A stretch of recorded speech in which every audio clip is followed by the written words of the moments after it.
আসসালামু আলাইকুম everyone, welcome to my channel. আজকে আমি আপনাদের জন্য নিয়ে আসছি মজাদার খুবই সুস্বাদু ফুটিকা মিল্ক পুডিং। দেখে নিন প্রস্তুত প্রণালী। প্রথমে আমি এখানে নিয়ে নিচ্ছি জুসটা ঢেলে নিচ্ছি।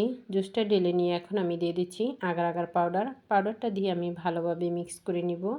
পাউডারটা দেওয়ার সাথে সাথে এভাবে মিক্স করে নিতে হবে, না হলে পাউডারটা জমে যাবে। এখন আমি দিয়ে দিচ্ছি চিনি। যেহেতু আমি এখানে জেলি তৈরি করতেছি, চিনির পরিমাণটা আমি একটু বেশি দিয়েছি। চিনিটা দিয়ে এখন আমি আবারও ভালোভাবে মিক্স করে নিচ্ছি। এ পর্যায়ে চুলার আঁচটা একদম বন্ধ থাকবে। সব কিছু ভালোভাবে মিক্স করে নিয়ে এখন আমি জাল করে নিব।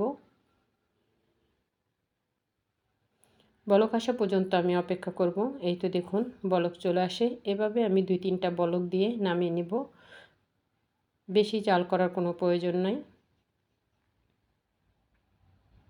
এই তো দেখুন সুন্দরভাবে বলক চলে আসছে আর জুসটাও একদম ঘন হয়ে গেছে। এখন আমি নামিয়ে নিব।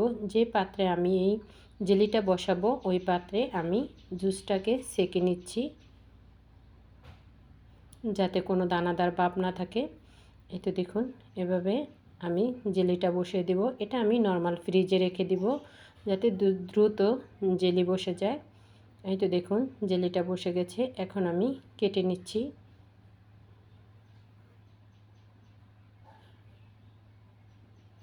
এভাবে আমি ছোট ছোট পিস করে জেলিগুলোকে কেটে নেব। দেখুন জেলিটা কত সুন্দরভাবে বসেছে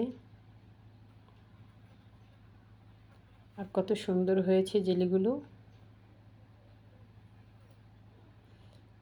এখন জেলিটা আমি বসিয়ে দিয়ে জেলিগুলো কেটে নিয়ে এখন আমি চুলায় বসিয়ে দিব। এখানে আমি দিয়ে দিচ্ছি পানি।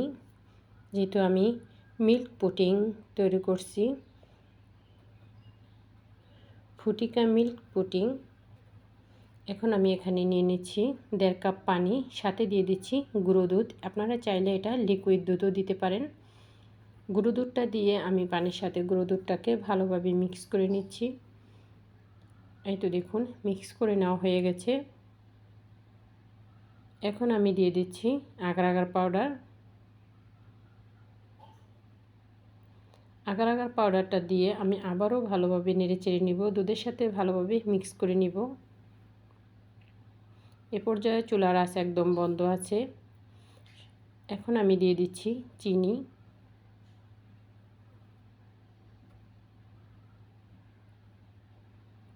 এখানে আমি 3 টেবিল চামচ চিনি দিয়েছি। চিনিটা দিয়ে আবারও আমি সবগুলো উপকরণ ভালোভাবে মিক্স করে নিচ্ছি।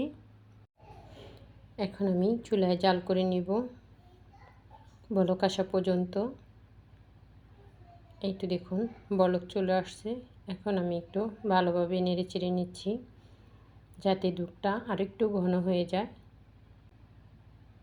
এভাবে অনবরত নেড়েচেড়ে নিচ্ছি, যেহেতু এটাতে পাউডার মিক্স করা আছে যাতে নিচে লেগে না যায়। এভাবে আমি নেড়েচেড়ে কিছুক্ষণ জাল করে নিয়ে আমি এটাকে নামিয়ে নিব। বলক আসার পরে বেশি জাল করার কোনো প্রয়োজন নেই। এখন আমি এখানে নিয়ে নিচ্ছি এরকম একটা বক্স, লম্বা একটা বক্স। আপনারা যে কোনো বক্সে এটা ঢেলে নিতে পারেন। এই তো আমি দেখুন এই বক্সটাতে এখন আমি ছেঁকে ঢেলে নিচ্ছি দুধটা। ঢেলে নিয়ে এখন আমি দিয়ে দিচ্ছি যে জেলিটা আমি আগে তৈরি করে রেখেছিলাম, ফুটিকা জেলিটা আমি এখন দিয়ে দিচ্ছি। জেলিটা দিয়ে এখন আমি একটু নেড়েচেড়ে পুরোটাতে জেলিটা যাতে বসে যায় এভাবে একটু নেড়েচেড়ে নিচ্ছি। নেড়েচেড়ে নিয়ে আমি এটাকে নর্মাল ফ্রিজে রেখে দিব 1 ঘন্টা পর্যন্ত। 1 ঘন্টা পরে দেখুন পুডিংটা একদম রেডি। ফুটিকা মিল্ক পুডিংটা এটা দেখতে যেমন সুন্দর, খেতেও কিন্তু দারুণ মজা হয়েছিল। এখন আমি পুডিংটাকে ঢেলে নিচ্ছি।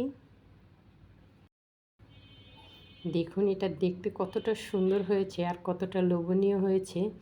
ছোট বড় সবাই খেতে এই পুডিংটা খুবই পছন্দ করবে। অতিথি আপ্যায়নে ঝটপট তৈরি করে নিতে পারেন এই ফুটিকা মিল্ক পুডিংটা। দেখুন এটা কতটা লোভনীয় হয়েছে। আপনারা একবার হলেও বাসায় তৈরি করবেন এই ফুটিকা মিল্ক পুডিংটা। এটা দেখতে যেমন সুন্দর হয়েছে, খেতেও কিন্তু দারুণ হয়েছে। সবাই ভালো থাকবেন। আল্লাহ হাফেজ সবাইকে।